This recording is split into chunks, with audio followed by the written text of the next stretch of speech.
এখন আমাদের সামনে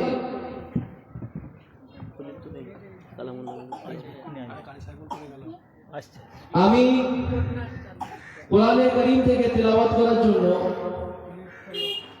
আবেদন করব জালালসি মাদ্রাসার সদর কারি সাইফুল হক সাহেবের কাছে সবিনয়ে আবেদন করব উনি আসবেন এবং আমাদের মজলিস কালামুল্লাহ মাজিদের মাধ্যমে তেলাওয়াতের মাধ্যমে শুরুয়াত হবে ইনশাআল্লাহ। ওনার কাছে আমি আবেদন করব উনি আসবেন এবং কালামুল্লাহ মাজিদের তেলাওয়াতের মাধ্যমে আমাদের মাহফিলকে আরম্ভ করবেন।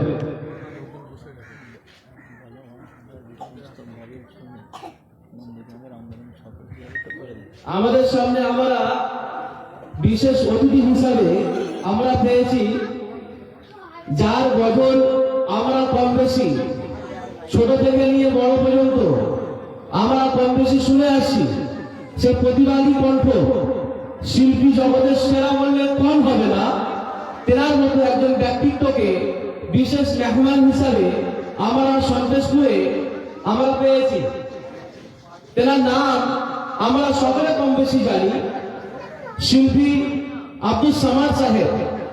নন্দীগ্রামের প্রতিবাদী কণ্ঠ গজল, জমিয়তে উলামায়ে হিন্দের প্রতিবাদী কণ্ঠ গজল যিনি গেয়েছেন, আমাদের খুব কাছের মানুষ, আমাদের পাশে থাকেন, আমাদের অত্যন্ত প্রিয় মানুষ শিল্পী আব্দুল সামাদ সাহেবের মতো ব্যক্তিত্বকে আমরা আমাদের মঞ্চে পেয়েছি। শুকরিয়া করি। আমাদের সামনে কেরাতের পরে আমরা আমাদের প্রিয় মেহমানকে গজল পড়ার জন্য আবেদন করবো ইনশাআল্লাহ। সেজন্য সকলের কাছে আবেদন যে আমরা এদিক সেদিকে না বসে আমরা মজমার সামনে চলে আসি, দেখতে সুন্দর লাগবে এবং যিনি বক্তৃতা করবেন, যিনি বয়ান করবেন, গজল পড়বেন, তিনি উৎসাহিত হবেন। অতএব আমরা সকলে পবিত্র মজমার মধ্যে চলে আসি। আমাদের সামনে বিশিষ্ট কারি জালালসি মাদ্রাসার সদর কারি সাইফুল হক সাহেব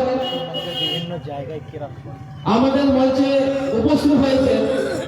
ওনার নতুন করে পরিচয় করার আমি মনে করি প্রয়োজন নাই। বিভিন্ন মঞ্চে ভারতবর্ষের বিভিন্ন জায়গাতে কেরাত কম্পিটিশনে অংশগ্রহণ করেন এবং পুরস্কার প্রাপ্ত হন। তেমন একজন আমরা অভিজ্ঞ কারিকে আমাদের সামনে পেয়েছি। আমি ওনার কাছে সবিনয়ে আবেদন করব যে কালামুল্লাহ মাজিদের তেলাওয়াতের মাধ্যমে উনি আজকের মাহফিলকে আরম্ভ করবেন ইনশাআল্লাহ। আমাদের সামনে কোরআনে কারীম থেকে তেলাওয়াত করছেন কারি সাইফুল হক সাহেব, শিক্ষক জালালসি মাদ্রাসা।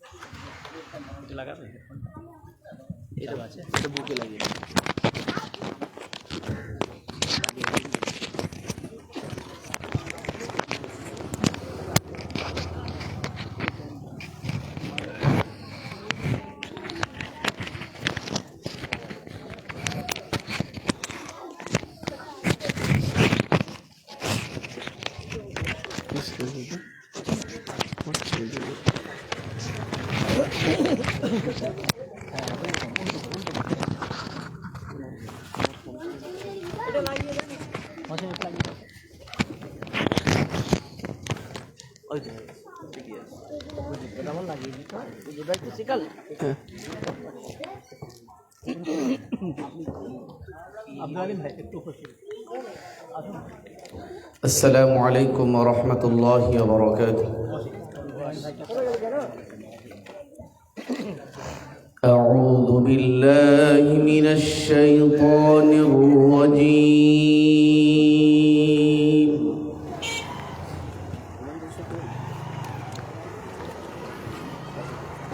بسم الله الرحمن الرحيم.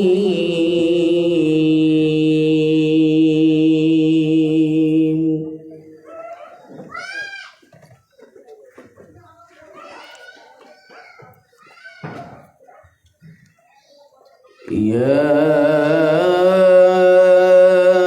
أيها الإنسان ما غرك بربك الكريم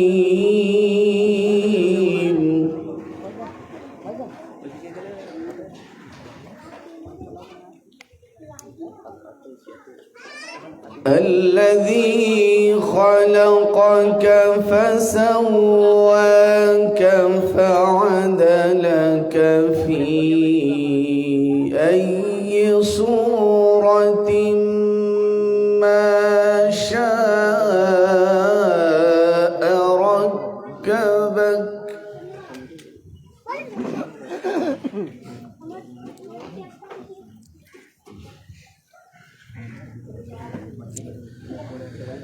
بسم الله الرحمن الرحيم.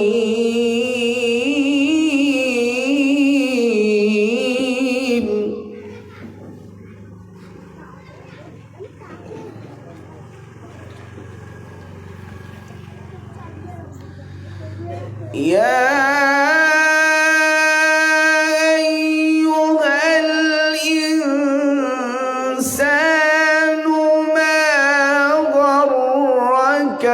بربك الكريم.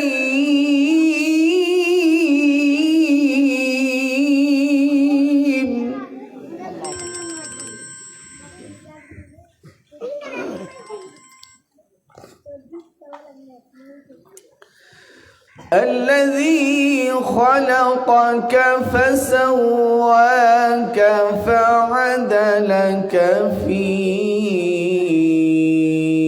أي صورة ما شاء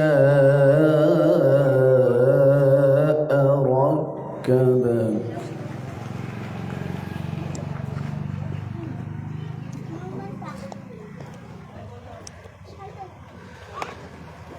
كلا بل تكذبون بالدين وإن عليكم لحافظين كراما كاتبين يعلمون ما تفعلون.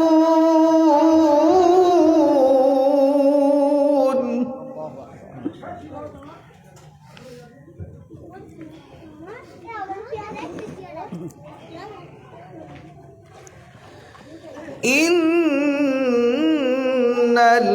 الأبرار لفي نعيم.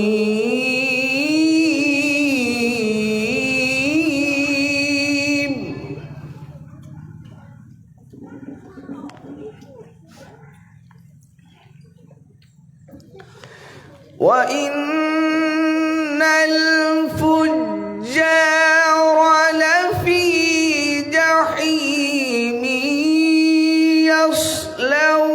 يصلونها يوم الدين وما هم عنها بغائبين.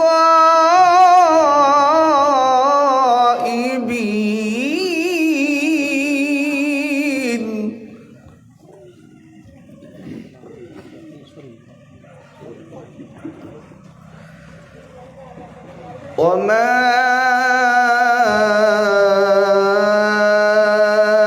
أدراك ما يوم الدين ثم ما أدراك ما يوم الدين.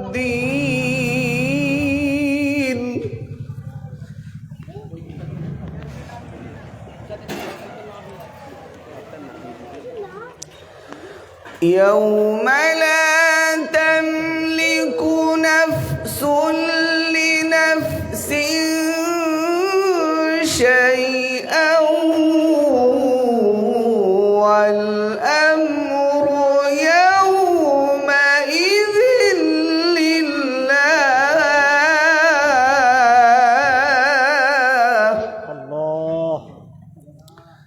يوم لا تملك نفس لنفس شيئا والأمر يومئذ لله.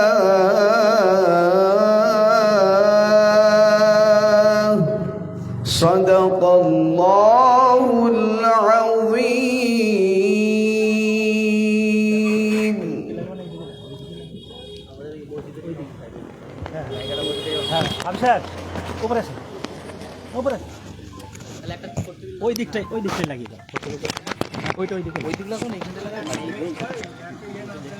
আচ্ছা তাহলে এই দিকটা এটা তুললে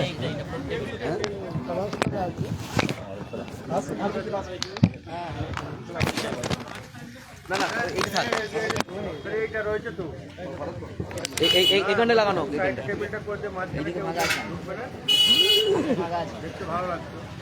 মাঝখানেই থাকবে নাকি ওইটা এইটা মাঝখানে থাকে ওইটা টেবিলটা না না এখানে ওটার অসুবিধা হয় হ্যাঁ ফোর টেবিলে নামিয়ে দিক নাকি পুরোটা এটাকে এখান থেকে করে দিলে ভালো হতো নাকি তাই বলুন যেটা না মাঝখানে থাকবে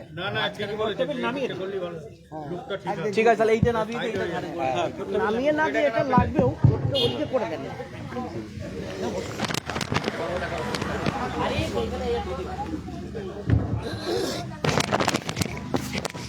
ধরুন ওটা ওর চেয়ারে রেখে দেন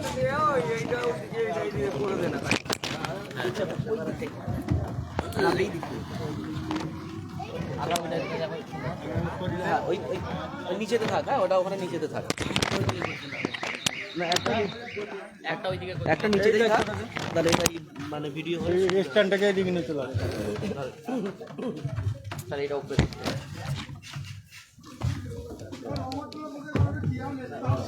আনবো বলে দিচ্ছি আমি ফোন শোনেন না এই ফোর টেবিলটাকে সামনে করে দেন ঠিক আছে তাহলে সামনে থেকে ভিডিওটা হবে হাসান ধরতো এটা ঠিক করে দিই একবার দেখি নাবি অত না ওই দিশার মতো করে না হ্যাঁ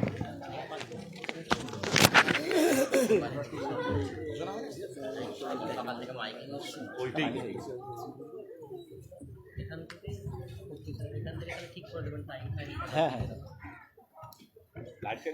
মহসিন চলে এসো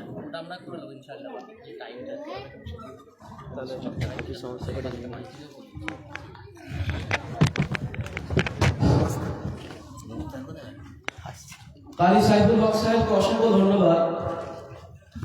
এখন আমাদের সামনে আমাদের বিশেষ অতিথি, আমরা ওনার ব্যাপারে সকলেই অবগত আছি কম বেশি। গজল শিল্পী হিসাবে এবং ওনার গজল বাংলা ভাষা পশ্চিমবঙ্গের মানুষ শোনে না এমন কেউ নেই। আমি টাইম বিলম্ব না করে স্টেজে ডেকে নেবো ওনাকে, শিল্পী আব্দুল সামাদ সাহেবকে। ওনার কণ্ঠে আমরা সকলে গজল শুনবো ইনশাআল্লাহ।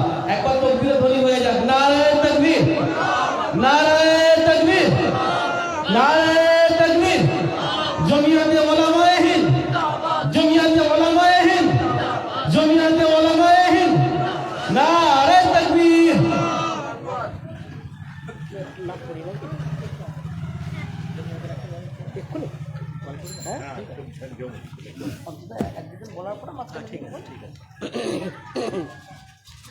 আর যদি বলেন হিন্দু মুসলিমের সমান, এখন কি একটা বলবো না দুটো? একটা বলবো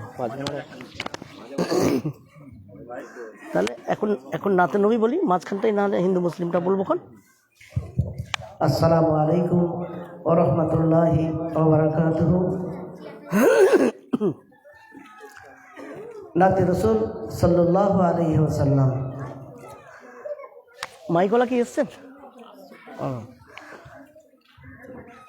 দেখবেন যেখানটা বেস লেখা আছে ওটাকে একটু কম করিয়ে দেন, দিলে আওয়াজটা পরিষ্কার হয়ে যাবে। Hello hello check, hello hello testing testing, hello hello check check, hello hello hello check. তুমি নূরের নবী, তুমি নূরুল হুদা, তুমি আউয়াল আখিরের উজালা, তুমি নূরের নবী, তুমি নূরুল হুদা, তুমি আউয়াল আখিরের উজালা। যত গাই গুণগান শামসু কমারার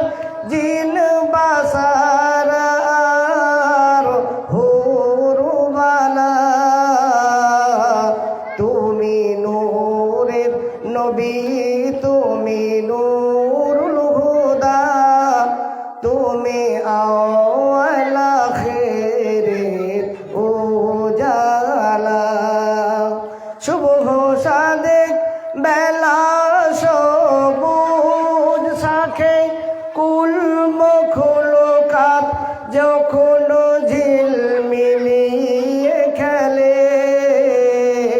শুভ সাদেক বেলা সবুজ শাখে কুল মখলুকাত যখন ঝিলমিলিয়ে খেলে তেমনি তোমার তাজাল্লিতে শুরু হলো এই লীলা খেলা তুমি নূরের নবী তুমি নূরুল হুদা তুমি আওয়াল আখিরের উজালা যত গাই গুণগান শামসু কমারার জিন বাসারার হুরুবালা তুমি নূরের নবী তুমি নূরুল হুদা তুমি আওয়াল আখিরের উজালা পাহাড় পর্বত নিতে পারে নিজা তা নিয়েছ তুমি বক্ষে ভার পাহাড় পর্বত নিতে পারে নিজা তা নিয়েছ তুমি বক্ষে ভার তাই খোদা তোমার ওই সিনাই ভরে তাই খোদা তোমার ওই সিনাই ভরে দিয়েছেন কোরআনের আয়াতুমালা তুমি নূরের নবী তুমি নূরুল হুদা তুমি আওয়াল আখিরের উজালা যত গাই গুণগান শামসু কমারার জিন বাসারার হুরুবালা তুমি নূরের নবী তুমি নূরুল হুদা তুমি আওয়াল আখিরের উজালা কুল মখলুকাতের শ্রেষ্ঠ তুমি গড়া জিন জামানা তোমারি তরে কুল মখলুকাতের শ্রেষ্ঠ তুমি গড়া জিন জামানা তোমারি তরে তাই মা আমিনার ওই কুঁড়ে ঘরে এসে তাই মা আমিনার ওই কুঁড়ে ঘরে এসে খেলিলে তুমি প্রেমেরই খেলা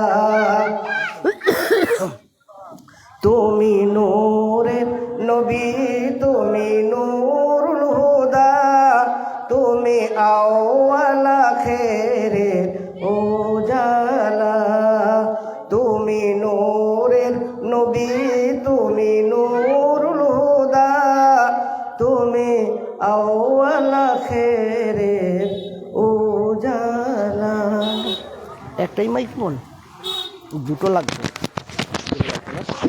মানে আপনারা বলছেন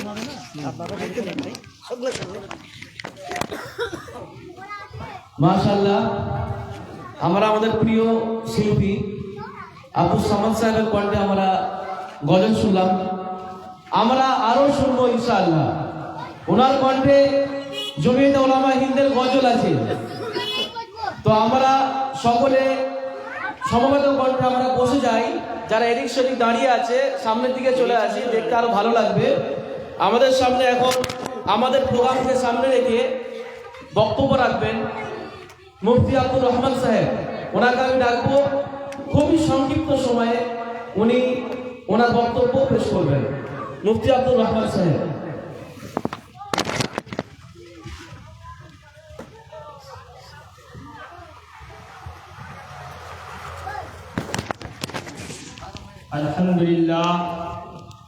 আলহামদুলিল্লাহ ওয়াহদা ওয়াসসালাতু ওয়াসসালামু আলা মান লা নাবিয়্যা বা'দা আম্মা বা'দ।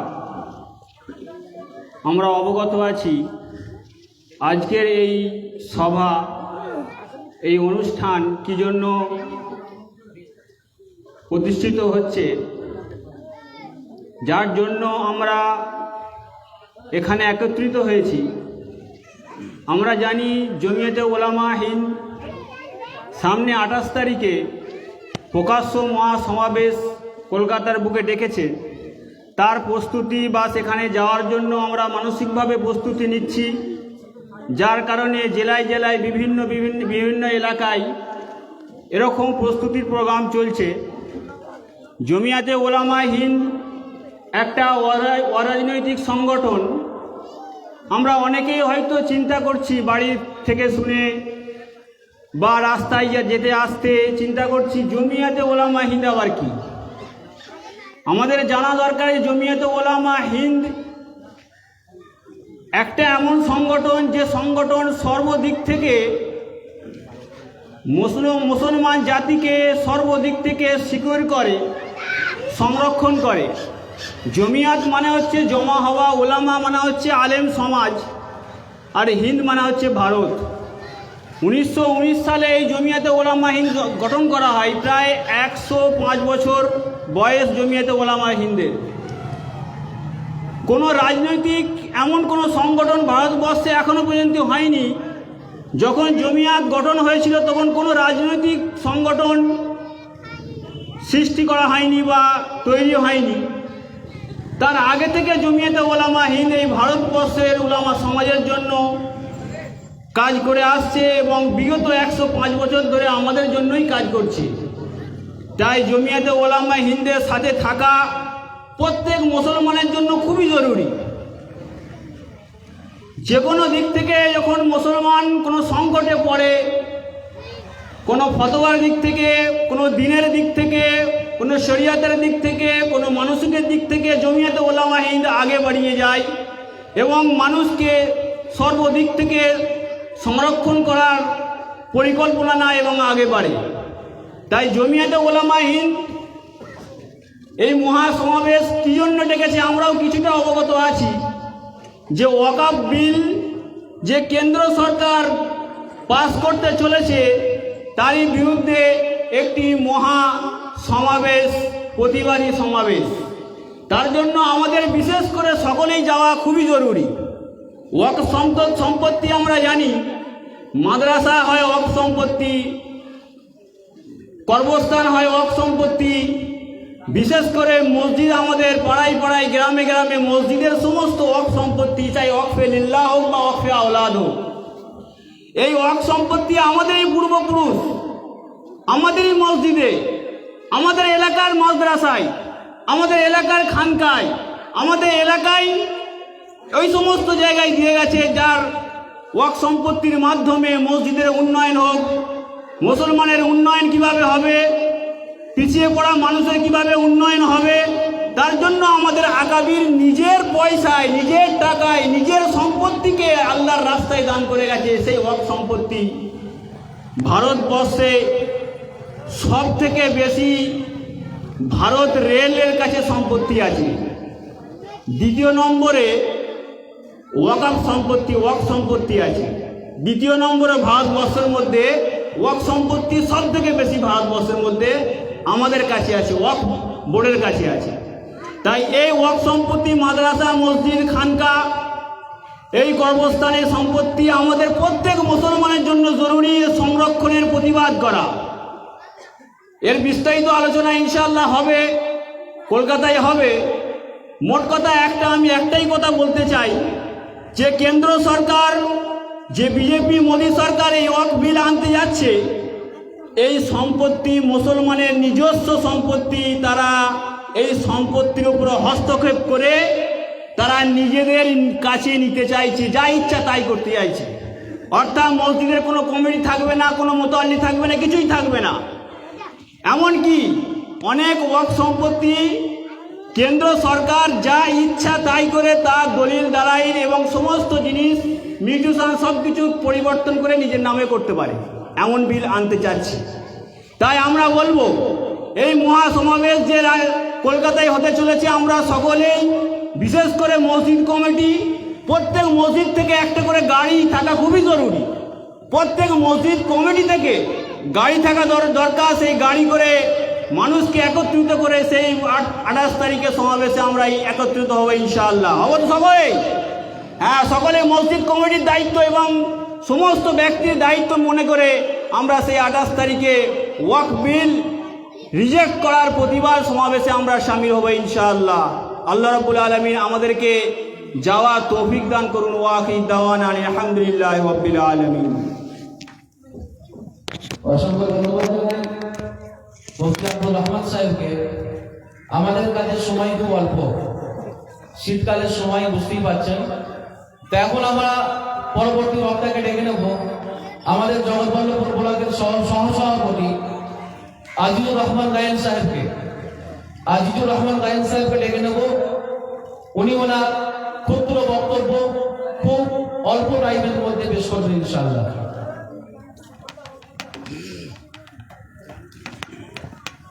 আসসালামু আলাইকুম। আপনারা জানেন আমরা সন্তোষপুর সভা করতে চলেছি। আমাদের মেন উদ্দেশ্য কি আপনারা জানেন, ভারতবর্ষে যে আমাদের অগাধ সম্পত্তি আছে, সম্পত্তি যদি আমরা সত্যি করে উদ্ধার করতে পারতাম তাহলে ভারতবর্ষে আমাদের মুসলমানরা কেউ গরিব থাকবে বলে আমার অন্তত মনে হয় না। কারণ আমার ঈশ্বরীর বুকে আমাদের প্রচুর সম্পত্তি আছে, কোটি কোটি টাকার সম্পত্তি। ইনশাআল্লাহ আমার নেতৃত্বে আমি অন্তত 5-7 কোটি টাকার সম্পত্তি উদ্ধার করতে পেরেছি। বর্তমানে হাইকোর্টে কেস চলছে। তাহলে আমাদের এত সম্পত্তি থাকা সত্ত্বেও আমরা কেন এত গুম হয়ে থাকবো, নীরব হয়ে থাকবো? যেখানে আলেম ওলামায়েরা তাদের জীবন দিয়ে লড়াই করছে, সেখানে আমরা মুসলমানরা, আমাদের যুবক ছেলেরা অজানা অন্য অন্য জায়গায় যেসব জায়গায় শরীর ক্ষমতাগুলো দিয়ে ধ্বংস করছে, যদি সেগুলো আমরা বন্ধ করে ইনশাআল্লাহ আমরা আলেম ওলামায়েদের পাশে থাকি, ইনশাআল্লাহ আমাদের জয় হবেই হবে। তো ইনশাআল্লাহ আমরা ঠিক জায়গায় আমরা পাশে থাকবো তো আলেম ওলামাদের পাশে। আমরা যদি আলেম ওলামায়েদের পাশে থাকি তা আমাদের আলেম ওলামায়েরা একটা বাঘ তৈরি হয়ে যাবে। তারা ভারতবর্ষকে বুঝিয়ে দেবে, ওরে নরেন্দ্র মোদী, ওরে অমিত শাহ, ভারতবর্ষের সম্পত্তি কাটতে গেলে তোদেরকে 1000 বার ভাবতে হবে, কোটি বার ভাবতে হবে। মুসলমানদের সম্পত্তি কাটা অত সহজ হবে না। তাই আমি বলবো, সন্তোষপুরে যেসব ছেলেরা আছে, যেসব নওজওয়ান ভাইয়েরা আছো, তোমরা 28 তারিখে সকলে ঐক্যবদ্ধ হয়ে ভারতবর্ষকে নরেন্দ্র মোদীকে জানিয়ে দেওয়ার জন্য কলকাতায় রানী রাসমণি ভরে আমরা সবাই জড়ো হবো। নারায় তাকবীর দিতে দিতে আমরা নরেন্দ্র মোদীকে জানিয়ে দেবো, বাংলা থেকে আমরা আওয়াজ তুলছি, ভারতবর্ষের একটুকু জমি তোমাকে নিতে দেবো না, নিতে দেবো না, নিতে দেবো না। আলেমদেরকে যদি ওরা হত্যা করে থাকে, আলেমকে যদি খুন করে থাকে, সেই আলেমরা সেই সব ভয় না করে যদি কলকাতার বুকে যায়, আমরা কেন বাড়িতে কাপুরুষের মতো বসে থাকবো? তাই আমি আমার ক্ষুদ্র বক্তব্য যে আপনাদেরকে বলতে চাই, আলেমরা যদি জগৎবল্লভপুরের যে সংগঠন আছে আপনাদের জানা নাই, এই আলেম ওলামায়েরা যদি আমাদের মতো ছেলেদেরকে সাথে পাই, সন্তোষপুরের যদি 1000 খানেক ছেলে পাই, ইছানগরী যদি পাই, গোয়ালপুরা থেকে যদি পাই, মুন্সিরহাটের পা থেকে, এই বাংলার মাটি থেকে আমরা জানিয়ে দেবো যে আমরা বাংলা থেকে জানিয়ে দিচ্ছি মুসলমানদের ওয়াকফ সম্পত্তি কারা যাবে না, কারা যাবে না, কারা যাবে না। তাই আমি আপনাদেরকে হাতে পায়ে ধরে বলবো, যে যা পার্টি করেন না কেন, যে যাই দল করেন না কেন, জামাতে ওলামায়ে হিন্দাকে সাড়া দিয়ে আমরা সবাই একে কাঁধে কাঁধ মিললে 28 তারিখে আমরা কলকাতার ময়দানে যাব। আর নরেন্দ্র মোদীকে জানিয়ে দেবো যে নরেন্দ্র মোদী বাংলার আলেম ওলামা আছে, ভারতবর্ষের আলেম ওলামা আছে, তাদের সাথে সাথে আমরা লড়াই করব। আর নরেন্দ্র মোদী তুমি জেনে রাখে দাও, আমাদের শরীরে 1 বিন্দু রক্ত থাকতে আমরা ওয়াকফ জমি দখল করতে দেবো না, দখল করতে দেবো না, দখল করতে দেবো না। এখান থেকে এই শপথ নিয়ে আমি আমার ক্ষুদ্র বক্তব্য দান করলাম। নারায়ে তাকবীর, আল্লাহু আকবার।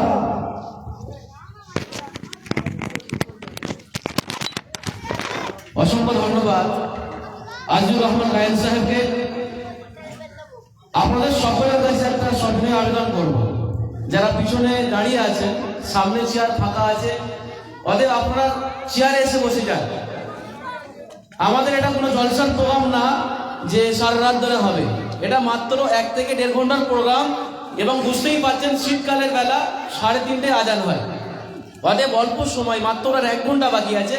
আমরা বসে যাই, নিজ নিজকে বসে যাই। এখন আমাদের সামনে আমাদের জগৎবল্লভপুর ব্লকের কোষাধ্যক্ষ মাস্টার মনিয়ান সাহেবকে আবেদন করব, উনি আসবেন এবং ওনার মূল্যবান বক্তব্য পেশ করবেন। السلام عليكم ورحمة الله وبركاته نحمده ونصلي على رسوله الكريم أما بعد मोहतरम बुजुर्ग और दोस्तों, अल्लाह सुब्हानहू व तआला दरबारे लाख लाख शुक्रिया যে আল্লাহ সুবহানাহু ওয়া তাআলা আমাদেরকে আল্লাহর ঘরের সম্পত্তিকে বাঁচিয়ে রাখার জন্যে, হেফাজত করার জন্যে আমাদেরকে এই মজলিসে হাজির করিয়েছেন। সেই জন্য মহান আল্লাহ রাব্বুল আলামিনের শুকরিয়া আদায় করি, বলি আলহামদুলিল্লাহ। মুহতারাম বুজুর্গ ও দোস্ত, বর্তমানে যে সরকার আছে, এই সরকার তাদের একটাই চিন্তার ফিকির, কিভাবে মুসলমানদেরকে শেষ করে দেওয়া যায়। একটাই তাদের চিন্তার ফিকির, দেশের উন্নয়ন তাদের কাছে কোনো প্রশ্ন নেই। প্রশ্ন হচ্ছে কিভাবে মুসলমানদেরকে জব্দ করা যায়। প্রথম কথা বলি, আজকে যে স্টেজে দাঁড়িয়ে আছি আমরা বা সমবেত হয়েছি, এই যে জমিয়ত উলামায়ে হিন্দ 105 বছরের সংগঠন, এই সংগঠনের যত সভাপতি এসেছে পশ্চিমবাংলায়, আমাদের সকলের নয়নের মণি ফুরফুরা শরীফের দাদা হুজুর কিবলা রহমাতুল্লাহ আলাইহি আজীবন এই সংগঠনের সভাপতি ছিলেন। দাদা হুজুর কিবলার ইন্তেকালের পর আপনার আল্লামা রুহুল আমিন সাহেব এই সংগঠনের সভাপতি ছিলেন। অতএব এই সংগঠনের সঙ্গে আমরা সকলেই ওতপ্রোতভাবে জড়িত। আজকের এই সভা ডাকার উদ্দেশ্য একটাই, যে আমাদের ওয়াকফ সম্পত্তিকে হেফাজত করার জন্যেই আমাদের জান মাল সমস্ত কিছুকে কোরবান করে দিয়ে এই সম্পত্তিকে আমাদের হেফাজত করতে হবে। কারণ এই সম্পত্তি দান করেছেন আমাদের পূর্বপুরুষেরা, যারা আল্লাহর কাছে এই সম্পত্তিকে দিয়েছেন। হেফাজত করার দায়িত্ব হচ্ছে আমাদের। যতক্ষণ আমাদের শ্বাস প্রশ্বাস জারি থাকবে, আমাদের রক্তবিন্দু, 1 ফোঁটা রক্তবিন্দু বাকি থাকবে, এই সম্পত্তিকে আমরা আমাদের অধিকার থেকে সরিয়ে দিতে পারবো না। কারণ আজকের যে অ্যামেন্ড বিল এনেছেন, এই বিলের প্রথম উদ্দেশ্য হচ্ছে যে ওয়াকফ সম্পত্তির যে আমাদের বোর্ড আছে, ওয়াকফ বোর্ডকে বাতিল করে এই ওয়াকফের তত্ত্বাবধানের দায়িত্ব দেওয়া হবে কারকে? জেলার আপনার এসডিওকে। দ্বিতীয় নম্বর, এই ওয়াকফ সম্পত্তির যে বোর্ড আছে, এই বোর্ডের হিন্দুকে প্রবেশ করানো, যে সদস্য আছে যারা আপনার এই ওয়াকফ বোর্ড হেফাজত করার জন্য যে কমিটি আছে, তার মধ্যে 2 জন করে হিন্দু প্রবেশ করার। আর কি আছে, যারা ওয়াকফ বোর্ডকে পরিচালনা করে যে সমস্ত কর্মচারী আছে, তাদের মধ্যে মহিলা কর্মচারীকে প্রবেশ করার। অতএব আলটিমেটলি ভাবে আমাদের এই সম্পত্তিকে দখল করার একটা রাস্তা তৈরি করার চেষ্টা করছি। আবু রিদার একটা বই আছে, সেই বইতে উনি পরিষ্কার আপনার ওয়াকফ সম্পত্তি পশ্চিমবাংলায় কত আছে, উনি সেই বইয়ের মধ্যে লিখেছেন যে যদি পশ্চিমবাংলার ওয়াকফ সম্পত্তিকে সঠিকভাবে ইউটিলাইজ করা যায়, ব্যবহার করা যায়, তা থেকে উন্নয়নের জন্য ব্যবহার করা যায়, তো আর পশ্চিমবাংলার মধ্যে যত মাদ্রাসা মসজিদ আছে, প্রত্যেক মাদ্রাসার মসজিদের শিক্ষক এবং ইমাম সাহেবকে 17 লক্ষ টাকা করে পার মান বেতন দেওয়া যাবে। কত সম্পত্তি আছে চিন্তা করে আসুন। সেই সম্পত্তিকে দখল করার জন্য এই সরকার চেষ্টা করছে। অতএব জান মাল কোরবান করে দিয়ে এই সম্পত্তিকে আমাদের রক্ষা করতে হবে।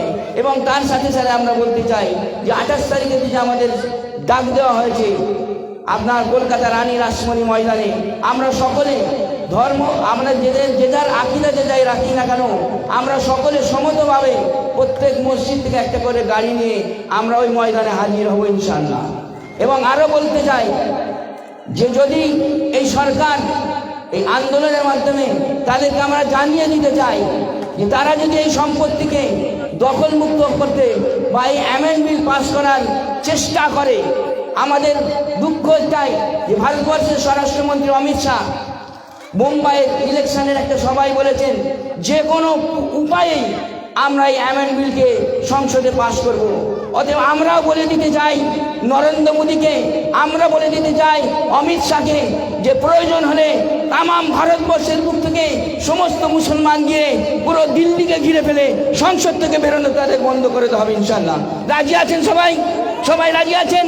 প্রত্যেককে আমরা মাথায় কাফন বেঁধে আমরা দিনের কোরবান করে দিয়ে যেমন ভারতবর্ষকে ইংরেজ কবলমুক্ত করার জন্য আমাদের ওলামায়ে কেরামরা জানমাল কোরবান দিয়ে শাহাদত বরণ করে দিয়ে ইংরেজ কর্তাদেরকে ভারতবর্ষ থেকে বিতাড়িত করে দিয়েছে, আমরাও চাই যে আমাদের সম্পত্তিকে যদি দখল করতে আসে আমরাও কাঁধে কাঁধ মিলিয়ে দিল্লিকে ঘিরে দিল্লি থেকে ওই সমস্ত পাঁচাটা গোলাম যারা RSS এর দালালি করছে তাদেরকে দিল্লি থেকে উৎখাত করে দিয়ে আমাদের সম্পত্তিকে আমরা হিফাজত করবো ইনশাল্লাহ।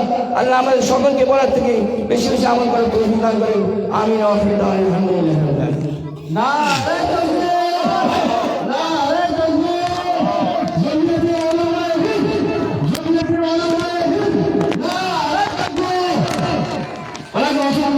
ধন্যবাদ জানাবো আমাদের মাস্টার বনিয়ামিন সাহেবকে গুরুত্বপূর্ণ বক্তব্য পেশ করার জন্য। এখন আমাদের সামনে আমাদের প্রিয় শিল্পী আব্দুস সামাদ সাহেবকে আবেদন করব আমাদের যে জমিয়তে ওলামায়ে হিন্দের পুরাতন গজল ছিল, সঙ্গীত ছিল, সেই সঙ্গীতটা পেশ করার জন্য আব্দুস সামাদ সাহেবকে আমি স্টেজে আসার জন্য আবেদন করব।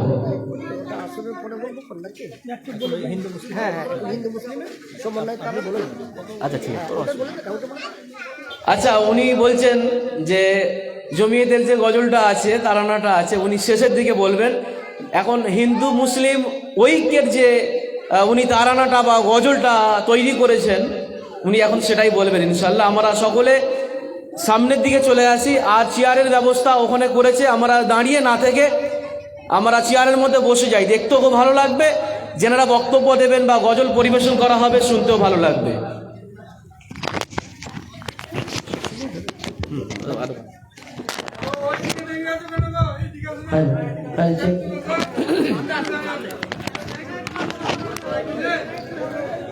দেখুন ভাই, অল্প সময়ের মধ্যে কর্তৃপক্ষ যে আয়োজনটা করেছেন এটা কিন্তু কম কথা নয়।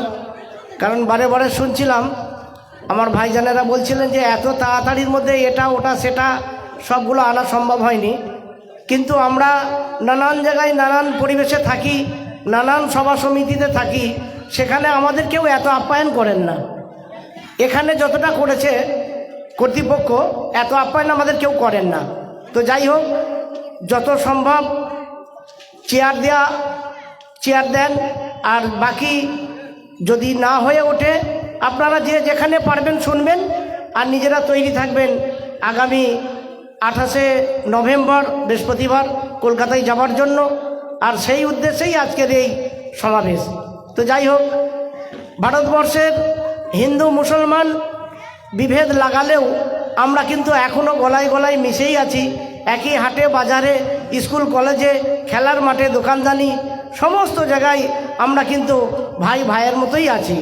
তো দেখুন, ভারতের মুসলমানেরা এনারা কারোর শত্রু নয়, তবে কেউ যদি ভারতের মুসলমানদের শত্রু মনে করে আমরাও কিন্তু তাদের ছেড়ে কথা কইব না।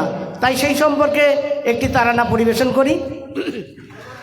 মুসলিম আর হিন্দু মোরা দুই সহোদর ভাই, মোরা একই বৃন্তে দুইটি কুসুম এক ভারতে ঠাই মুসলিম আর হিন্দু মোরা দুই সহোদর ভাই মোরা একই বৃন্তে দুইটি কুসুম এক ভারতে ঠাই মুসলিম যার সৃষ্টি রে ভাই হিন্দু সৃষ্টি তারি মোরা বিবাদ করে করি খুদার উপর খুদগারি মুসলিম যার সৃষ্টি রে ভাই হিন্দু সৃষ্টি তারি মোরা বিবাদ করে করি খুদার উপর খুদগারি শাস্তি এত আজ আমাদের হিন্দাসায় তাই শাস্তি এত আজ আমাদের হিন্দাসায় তাই মুসলিম আর হিন্দু মোরা দুই সহোদর ভাই মোরা একই বৃন্তে দুইটি কুসুম এক ভারতে ঠাই মুসলিম আর হিন্দু মোরা দুই সহোদর ভাই মোরা একই বৃন্তে দুইটি কুসুম এক ভারতে ঠাই দুই জাতি ভাই সমান মরে মরো কেলে দেশে বন্যাতে দু ভাইয়ের কুঠির সমানে যাই ভেসে দুই জাতি ভাই সমান মরে মরো কেলে দেশে বন্যাতে দু ভাইয়ের কুঠির সমানে যাই ভেসে বিধাতার সেই বিচারে ভাই বিভেদ নাহি পাই বিধাতার সেই বিচারে ভাই বিভেদ নাহি পাই মুসলিম আর হিন্দু মোরা দুই সহোদর ভাই মোরা একই বৃন্তে দুইটি কুসুম এক ভারতে ঠাই মুসলিম আর হিন্দু মোরা দুই সহোদর ভাই মোরা একই বৃন্তে দুইটি কুসুম এক ভারতে ঠাই দুই জনারি মাঝের ভাই সমান বৃষ্টি ঝরে সব জাতিরই সকলকে তার দান যে সমান করে দুই জনারি মাঝের ভাই সমান বৃষ্টি ঝরে সব জাতিরই সকলকে তার দান যে সমান করে চাঁদ সূরজের আলোকে হোক কম বেশি কি পাই চাঁদ সূরজের আলোকে হোক কম বেশি কি পাই মুসলিম আর হিন্দু মোরা দুই সহোদর ভাই মোরা একই বৃন্তে দুইটি কুসুম এক ভারতে ঠাই মুসলিম আর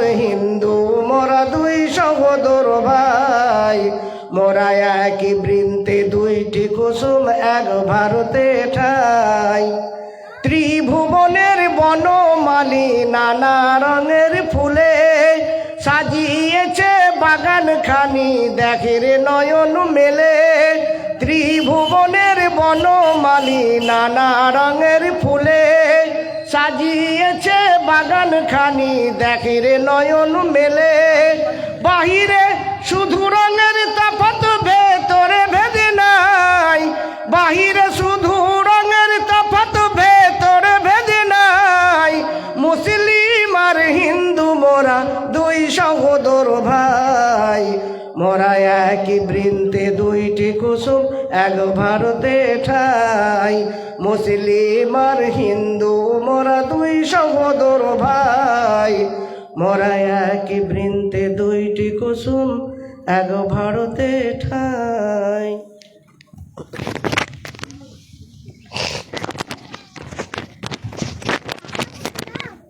অসংখ্য ধন্যবাদ জানাবো আমাদের শিল্পী আব্দুল সামাদ সাহেবকে। এখন আমাদের সামনে বক্তব্য পেশ করার জন্য আবেদন করব জগৎবল্লভপুর ব্লকের সহসভাপতি মাওলানা আমিরুল ইসলাম সাহেবকে। উনি ওনার সংক্ষিপ্ত টাইমে সংক্ষিপ্ত বক্তব্য পেশ করবেন। মাওলানা আমিরুল ইসলাম সাহেব।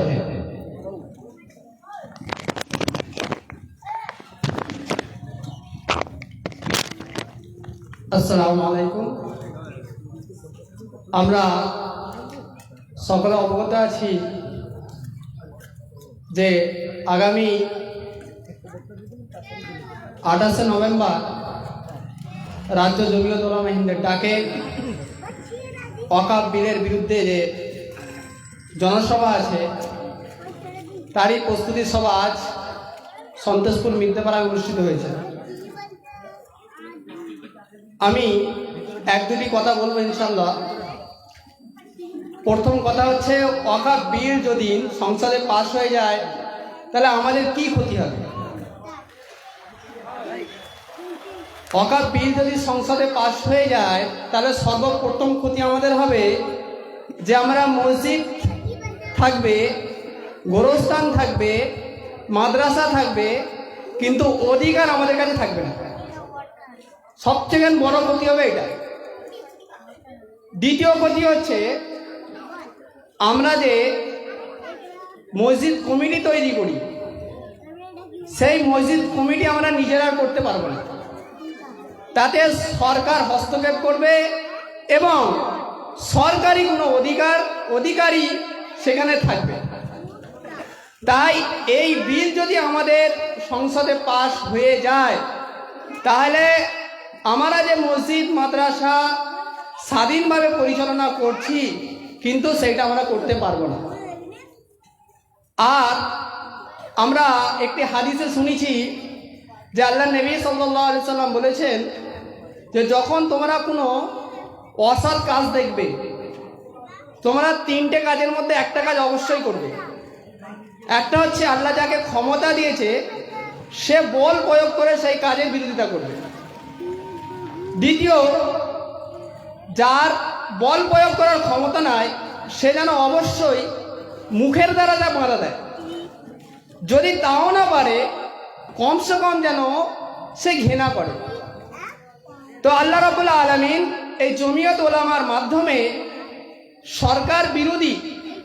সরকার যে আমাদের মুসলিম বিরোধী যে সমস্ত আইন কানুন আনার চেষ্টা করছে, সারা ভারতবর্ষে একমাত্র জমিয়তে ওলামা যার বিরুদ্ধে কথা বলে।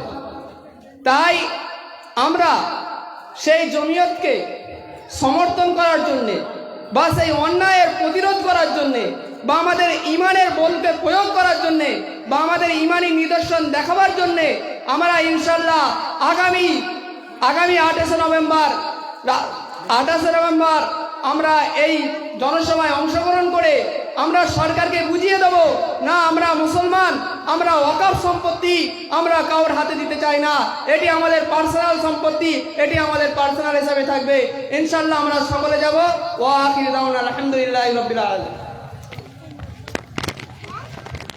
অসংখ্য ধন্যবাদ মাওলানা আমিরুল ইসলাম সাহেবকে।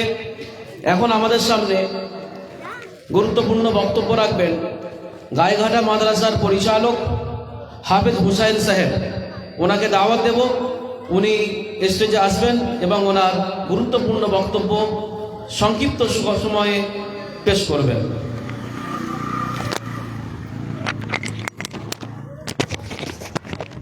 السلام عليكم ورحمة الله وبركاته. نحمده ونصلي على رسوله الكريم، أما بعد، فقد قال الله تعالى في كلامه المجيد وفي فرقان الحميد: فأعوذ بالله من الشيطان الرجيم، واعتصموا بحبل الله جميعا ولا تفرقوا واذكروا نعمة الله عليكم. صدق الله العظيم. ভাই সকলকে আমার তরফ থেকে আন্তরিক শুভেচ্ছা জানাই, সভাপতি থেকে শুরু করে নিয়ে শ্রোতা পর্যন্ত। আজকে আমরা সমাবেত হয়েছি শুধুমাত্র ঈমানকে মজবুত করার জন্য, ঠিক না বেঠিক? ঈমানকে মজবুত করার জন্য। আজকে আমাদের অনেক কিছু ক্ষতি হয়েছে, এরপরে যদি আমরা এক জায়গায় না হই ক্ষতি হবে। হ্যাঁ না বলুন? অতএব আল্লাহ পাকের কালাম কাদের কাছে বিদ্যমান? মুসলমানদের কাছে। যে কালাম অতীতের কথা বলে, বর্তমানের কথা বলে, ভবিষ্যতের কথা বলে, সে কালাম মুসলমানদের হাতে। মুসলমানরা এত নিষ্পেষণ হবে কেন? মূলত নিশ্চয়ই কোনো কারণ আছে। এই কারণটার জন্যই মুসলমান আজ নিষ্পেষণ। সেই কারণটা যদি আমরা ধরতে পারি তাহলে আশা করি আমরা ফলপ্রসূ পাব, আর নচেত আমরা বরবাদ হব। সেই হিসাবে আজকে যে আমরা আজকে শুনছি যে জমিয়ত উলামা সংগঠন কতদিনের, জমিয়ত উলামা কী করেছেন সংক্ষেপে পাচ্ছি, আগামী দিনে জমিয়ত উলামা কোথায় ডেকেছেন বা কি কথা হবে এটাও আমাদের অনুমেয়। কিন্তু আমাদের ভিতরে ভূত ঢুকে আছে। ভূতটা কি? ভূতটা হচ্ছে এই আমাদের মধ্যে বিভেদ সৃষ্টি। এই বিভেদ সৃষ্টি করে আমাদেরকে পুরো ছন্ন বিচ্ছন্ন করে দিচ্ছে, কিন্তু আমরা আদৌ বুঝতে পারিনি এই বিভেদ তৈরি কিরম। কোনো জায়গায় শিয়া সুন্নি, কোনো জায়গায় কি বলে আপনার তবলিগ ফুরফুরা, কোনো জায়গায় এইভাবে নানা রকমের ভাবে ছড়িয়ে দেওয়া। আল্লাহ পাক বলছেন ওয়াতাসিমু বিহাবিলিল্লাহি জামিআ ওয়ালা তাফাররাকু, তোমরা সবাই মিলে আল্লাহর রশিকে মজবুত করে ধরো, তাহলে তবে তোমরা যদি বিচ্ছিন্ন হয়ে যাও তোমাদের অবশ্যই ক্ষতি। অতএব সেই বিচ্ছিন্ন যাতে আমরা না হই তার জন্য আমাদেরকে পরিপূর্ণ চেষ্টা করতে হবে যাতে করে আমরা বিচ্ছিন্ন না হই। যেমন ইতিপূর্বে বিচ্ছিন্ন করে দিয়ে হাজার হাজার বছর পূর্বের কথা আপনারা সকলেই জানেন, যেমন ফেরাউন চালিয়েছিল আমি খোদা বলে দাবি করব। কেমন? তাহলে সেখানে দুটো জাতি আছে, কিবতি আর বানি ইসরাইল। কিবতি আর বানি ইসরাইল বিভেদ তৈরি করতে পারি, কিবতি মূর্খ জাতি, তাদেরকে কবলে ভরে রেখেছি। বানি ইসরাইলকে বুঝিয়ে নিতে পারলেই বাস আমার কেল্লা ফতে। অতএব তারা সে খোদা দাবি করেছিল, এটা আমরা সকলে একদম দিনের মতো আলো জানি। আজকে ভারতবর্ষে ফেরাউন আছে, এই ভারতের ফেরাউন মোদি আর তার মন্ত্রী হামান। হামান হচ্ছে অমিত শাহ। এই দুজন মিলে যা চালাচ্ছে ভারতের আসল মসনদ পুরো ঘেঁটে দিয়েছে। এখন আমাদের কি করতে হবে? আমাদের একটাই কাজ ভাই, আমি আমার ক্ষুদ্র ব্রেনে বা ক্ষুদ্র জেহেনে আমি আপনাদের কাছে কর জোড়ে অনুরোধ করব, আমাদের মধ্যে বিভেদ কিছু করব না। কারণ আমাদের এদিকে লক্ষ্য করুন, হাদিস এবং কোরআন অনুযায়ী আল্লাহ এবং আল্লাহ রসুল সম্পর্কে, সুন্নত এবং কোরআন সম্পর্কে আমাদের কোনো মতভেদ নেই। শুধুমাত্র আমার মতো স্বার্থম বেশি কিছু মানুষ এসে বাস বিভেদ তৈরি করতেছি, যাতে করে আমাদের পকেটটা পুঁজি হয় আর যাতে করে আমি নেতা সাজতে পারি, এছাড়া অন্য কিছু নয়। অতএব আমি কাউকে নেতা বানাতে গিয়ে, কাউকে ক্যাতা বানাতে গিয়ে আমার কাপড়টা খুলে যাবে, এটা আমরা সকলে মেনে নেব ভাই? মানবো না? হ্যাঁ না বলুন, মানবো? মানবো না। অতএব এই জায়গাটায় আমরা মজবুত হয়ে থাকতে হবে, আমরা যাতে করে একত্রিতভাবে থাকতে পারি আর যাতে করে আমাদের মান মর্যাদা অক্ষুণ্ণ রাখতে পারি, এটা আমাদের চেষ্টা করতে হবে। আল্লাহ রাব্বুল আলামিন আমাদের সকলকে বোঝার এবং আমল করার তৌফিক দান করুন, আমিন। হাফেজ হোসাইন সাহেবকে অসংখ্য ধন্যবাদ। এখন আমাদের সামনে খুবই সংক্ষিপ্ত আকারে বক্তব্য পেশ করার জন্য আবেদন করব আমাদের জগৎবল্লভপুর ব্লকের গুরুত্বপূর্ণ সদস্য এবং মুক্তাপাড়া মসজিদের পেশ ইমাম হাফেজ শামীম সাহেবকে, যে উনি আসবেন স্টেজে এবং সংক্ষিপ্ত আকারে ওনার মূল্যবান বক্তব্য পেশ করবেন।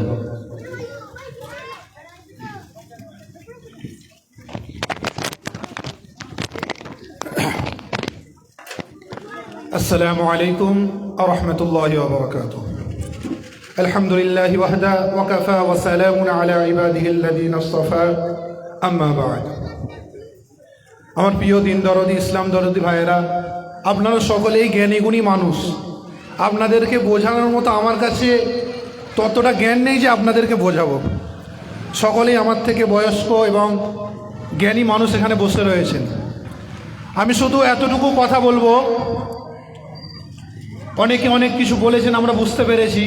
আমি যেটুকু বুঝি সংক্ষেপে সহজ ভাষায়, সেটা হলো ওয়াকাফ এটা মুসলমানদের সম্পত্তি। এটা যখন মুসলমানদের থেকে সরকারের হাতে চলে যাবে, কোনো একটা দলের থেকে যাবে না, তখন ফুরফুরার তরফ থেকে যাবে না, বা তাবলীগের সম্পত্তি যাবে না, শিয়ার যাবে না, সকলের কাছ থেকে নিয়ে নেওয়া হবে। আর যখন ওটা সরকারের হাতে চলে যাবে, তখন দেখা যাবে আমাদের মুরব্বিয়ানে কেরাম যারা, বা আমরা যেই সম্পত্তিটা মসজিদের নামে দান করেছি, ওয়াকফ করেছি, সেই সম্পত্তিতে সরকার একটা মন্দির তৈরি করে দিচ্ছে। সরকারের অংশে যখন যাবে সে দেখা যাবে যে সেই সম্পত্তি থেকে একটা গির্জা তৈরি করছে। কিন্তু ওয়াকফ এটা হলো মুসলিমদের সম্পত্তি, আর এটা কাজে লাগতে হবে নেক কাজে, ভালো কাজে। তো আপনি বলুন, এই যখন আপনার একটি দান করা সম্পত্তি, যেটা আপনি সদকা হিসেবে, সদকায়ে জারিয়া হিসেবে দান করেছেন আল্লাহর জন্য, সেই জায়গায় কি মন্দির তৈরি হতে দেবেন আপনি? বলুন না। না। তো এই যে সম্পত্তিগুলো সারা ভারতবর্ষে হাজার হাজার কোটি টাকার সম্পত্তি, এইগুলো রক্ষা করার জন্য কি আল্লাহ তাআলা আসমান থেকে ফেরেশতা পাঠাবেন? বলুন, কথা বলুন না। আল্লাহ তাআলা আসমান থেকে ফেরেশতা পাঠাবেন না। এগুলো আমাদের কাছে আমানত, এগুলো আমাদেরকেই হেফাজত করতে হবে, প্রত্যেকের কাছে আমানত, এটার দায়িত্ব আমাদের। আর আল্লাহ নবী সাল্লাল্লাহু আলাইহি সাল্লামের হাদিস, লা আমানাতা লিমাল্লা লা ঈমানা লিমাল্লা আমানাতা লা, তার মধ্যে ঈমান নাই যে আমানতকে রক্ষা করে না। তো সকলের কাছে আমার অনুরোধ, সে যেই দলের হতে পারেন, আপনি যার অনুসারী হতে পারেন, সে আলাদা জায়গায়। এই জমিয়ত কোনো একটা দলের সংগঠন নয়, এটা প্রত্যেকের সংগঠন। আপনি যেই দলের হন, যেই মতের হন, আমাদের কোনো তাতে কথা নেই। তো প্রত্যেকের কাছে অনুরোধ, আমরা আপনাদের কাছ থেকে কোনো অর্থ চাইছি না, কোনো অর্থ চাইছি না, সম্পদ চাইছি না, কিচ্ছু চাইছি না। আমাদের একটা অনুরোধ আপনাদের কাছে, যে আল্লাহ আপনাদেরকে এই যে কণ্ঠ নামক একটা নিয়ামত দিয়েছেন, এই কণ্ঠ দ্বারা প্রতিবাদ করুন যে আমাদের মুসলিমদের ওয়াকফ সম্পত্তি আমরা দিতে রাজি নই। পারবো তো ইনশাআল্লাহ? জোরে বলুন না, ইনশাআল্লাহ। আমরা এই কণ্ঠ দিয়ে আওয়াজ লাগাবো কিনা বলুন জোরে, ইনশাআল্লাহ। ইনশাআল্লাহ। আল্লাহ আমাদের সকলকে প্রতিবাদ করার তৌফিক দিন। আমিন। ওয়া আখিরু দাওয়ানা আলহামদুলিল্লাহি রাব্বিল আলামিন। অসংখ্য ধন্যবাদ জানাবো মুক্তারপাড়া মসজিদের পেশ ইমাম শামীম সাহেবকে।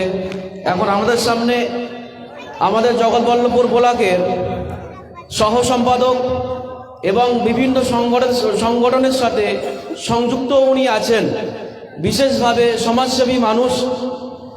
আমি ওনাকে স্টেজে ডেকে নেব, সংক্ষিপ্ত আকারে উনি ওনার বক্তব্য পেশ করবেন। আমাদের সামনে উনি উপস্থিত হয়েছেন জনাব মুক্তার আলী সাহেব, মুন্সিরহাট বাজার। জনাব মুক্তার আলী সাহেবকে ডেকে নেব সংক্ষিপ্ত সময়ে ওনার গুরুত্বপূর্ণ বক্তব্য পেশ করার জন্য।